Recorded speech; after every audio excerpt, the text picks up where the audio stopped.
I never really thought of making this ALO ramblings about sensitive topics that may put some of y'all uncomfortable. Anyway, let's get into the sixth ALO rambling, shall we? Number 1. The RMS Krakatoa was a cargo ship that was owned by the Royal Navy and was built by the Hartford and Wolff Shipbuilding Company in Ireland in 1910. She would be used to carry ammunition and other materials for the war effort, working for the Royal Navy for over 30 years. However, by the 1940s, she was reaching its peak of withdrawal. However, that all changed on December 24th, 1941.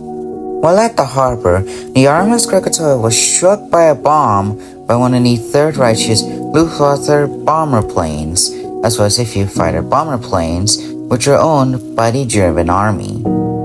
The harbor was damaged beyond recognition, as well as the town itself, in which firefighters came to the scene to put down the fire that had occurred during the air raid. This was known as the Southern Blitz by many people of the war.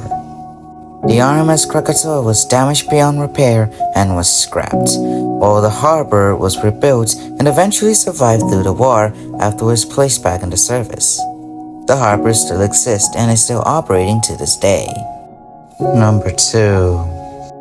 The D-14, 15, and 16 are a fleet of 440s that were built between 1900 and 1923 by the Great Eastern Railway and LNER to operate express trains from Liverpool Street bound for their destinations at East Anglia.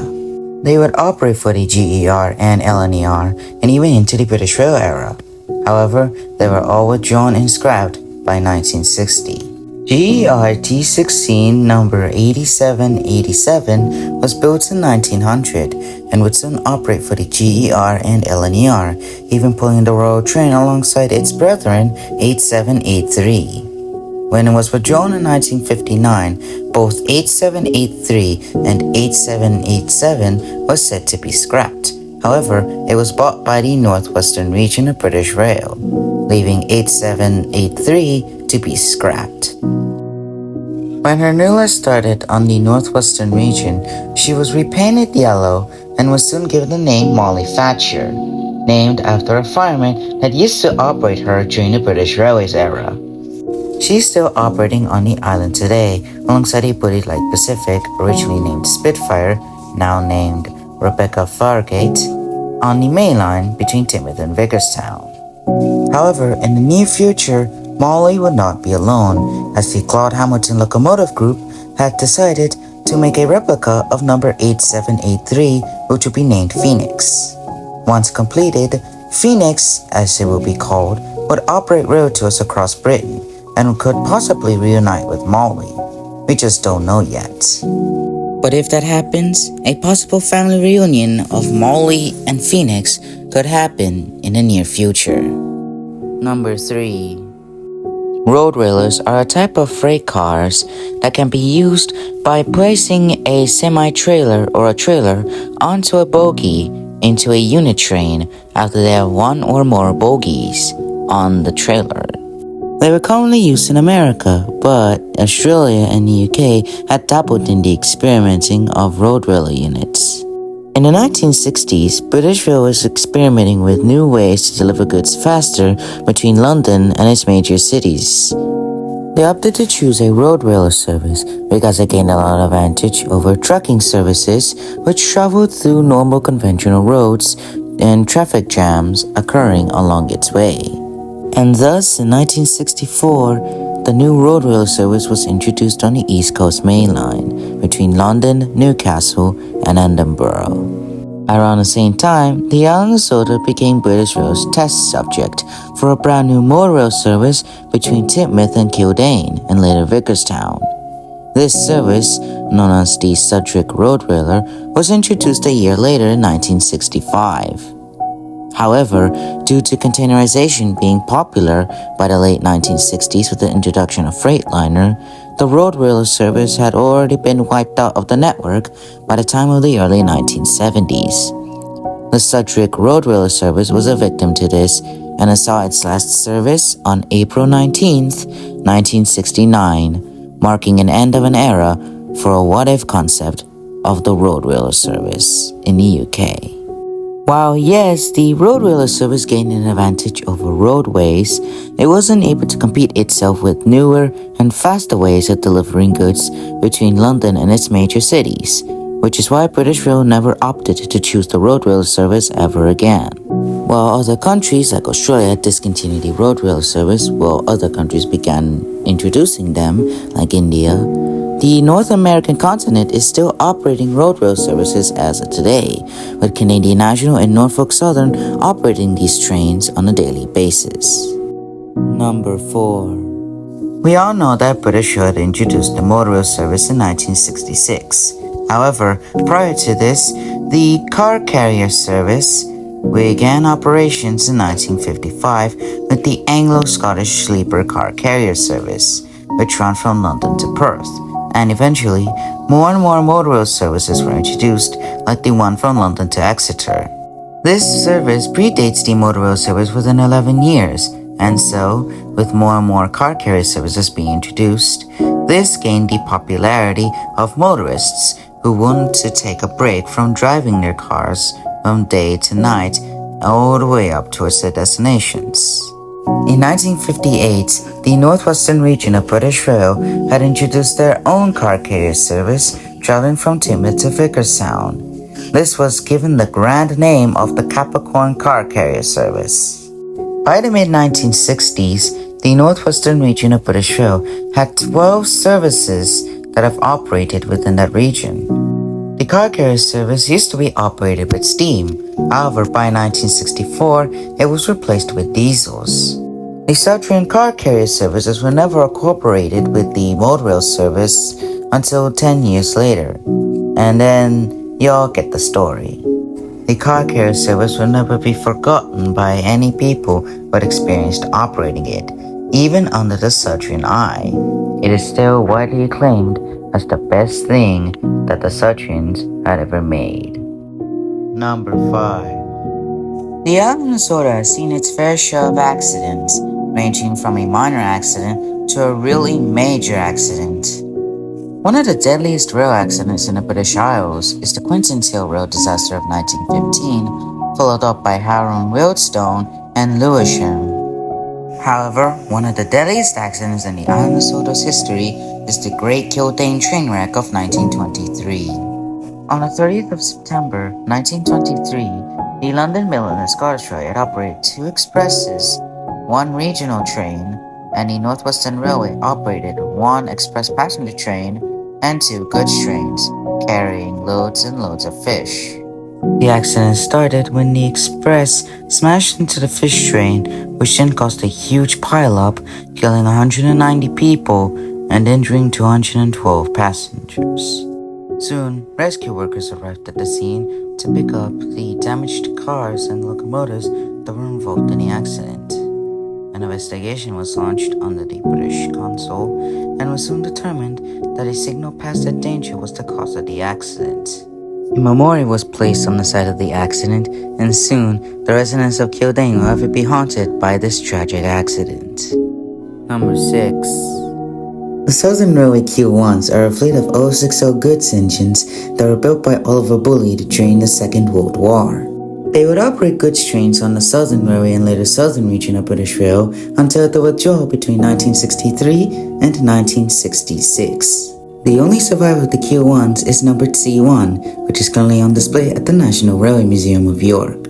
Southern Railway Q1 number C2 and later 33002 was built in 1942 to operate goods trains in and out of London's Waterloo and can be seen sometimes pulling passenger trains. The locomotive was withdrawn in 1964 before being sold off to the northwestern region of British Rail, later giving the name of Charles Nevilleson, later being shortened to Neville. He was allocated at Knapford, where he would pull goods trains in and out of Knapford towards Brandon and the docks areas, which is located there. Today, Neville can be seen pulling goods trains, however, you can sometimes see him pulling passenger trains. This doesn't mind Neville, as he likes to pull passenger trains from time to time. Number 7. Intermodal trains, also known as container trains, are a type of unit trains that carry intermodal containers on a flatbed and then take them to their destinations. The usage of intermodal containers goes all the way back to the era of the Conflats. The Conflats had been the pioneer of the London, Midland and Scottish and the Great Western Railway, originally being introduced in the 1920s. These types of conflats would soon be used on other railroads and even into the British Rail era. During the 1960s, a train which ran from London to Glasgow was introduced, known as the Condor, which was pulled by a diesel locomotive carrying conflats. However, with the creation of the Freightliner service, as well as the introduction of intermodal containers onto British railways, the conflats had been withdrawn and were soon replaced by those intermodal containers. The Northwestern Railway was also a great pioneer on the conflat scene, as by the 1930s, it had over 60 miles of conflat services reaching from Hardwick to Teignmouth and Vicarstown. It even made it into the British Railways era, with more conflats being introduced in other places. The Northwestern region was so proud of this that they even introduced their own Condor service, which ran from Teignmouth to Brandon and Teignmouth to Vicarstown, known as the Auckland Condor and the Wellington Condor. However, just like its British counterpart, the conflats will soon be replaced with intermodal containers and the Freightliner brand. The Freightliner service will be a part of British Rail until the privatization era, where it soon become its own thing, known as the Freightliner Group, which was formed in 1995. Today, the intermodal containers are still operational with British Railways, with some conflats even being under ownership of the Heritage Railways, or in this case with the privatized Northwestern Railway, would put them into good use until operating them on shorter distances. The international containers are still operational in the British Isles as of today. Number 8. Hopper wagons are of key importance to British Railways, as they can carry many things such as coal, grain, and even salt. They usually carry them to ports or to be shipped around the world. In 1899, the station at Maithwaite had just recently opened a new line which branched out of the station and into a few sidings, where it leads into a milling station which is located there. The milling factory was owned by the Maithwaite Graining Company, which means that it grains wheat out from the farms and into the milling station, where it would then carry in the covered hopper wagons and then take them to the docks to be shipped to either the British Isles or the Broad. They would be loaded into these four-wheeled hopper wagons before being replaced by the bogied hopper wagons, before also being replaced by the modern hopper wagons. Today, hopper wagons are still used on British railways, with some of the original hopper wagons being preserved on Heritage Railways, or in the case with the NWR, operate them in service. These types of wagons are still around as of today. Number 9. The British Rail Standard Class 2MT is a fleet of 260 steam locomotives which were built by British Rail during the 1950s. They were built for mixed traffic use, which means that they can both pull passengers and goods trains. Unfortunately for the class, they were short-lived, as due to the modernization plan, they were all withdrawn and scrapped, with a few members preserved, on British Railways.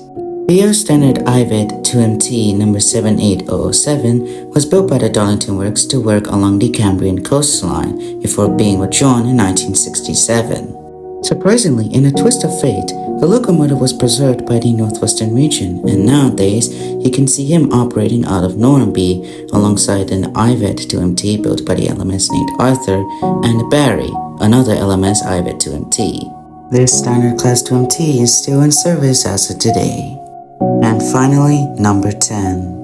While yes, the accident at Kildare, which killed 190 people and injured 212 of them, was the worst accident in Soto's history, a close contender would occur after nationalization and would occur on June 15th, 1953. On that day in particular, two trains are about to enter Knapford Station, with one of them being a local out of Teignmouth and another being express from London. The accident soon happened when the express rammed into the locomotive, which then caused it to ram into the coaches, telescoping them from one another, and then one of the coaches rammed into the locomotive. Meanwhile, the express rammed into the other platform and then landed on its side.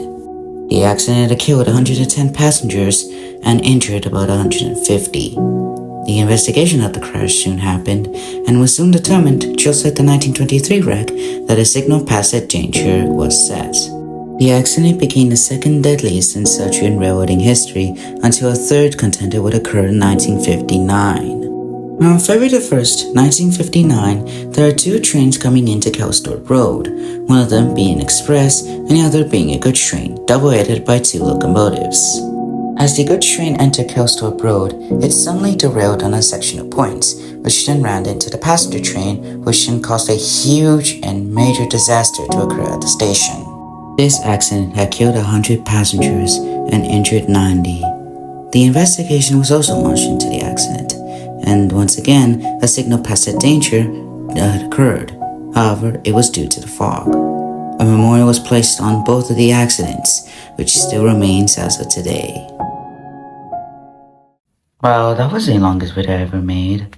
Anyway, the next one will be coming out in July. Okay, that is all for me to say. Bye.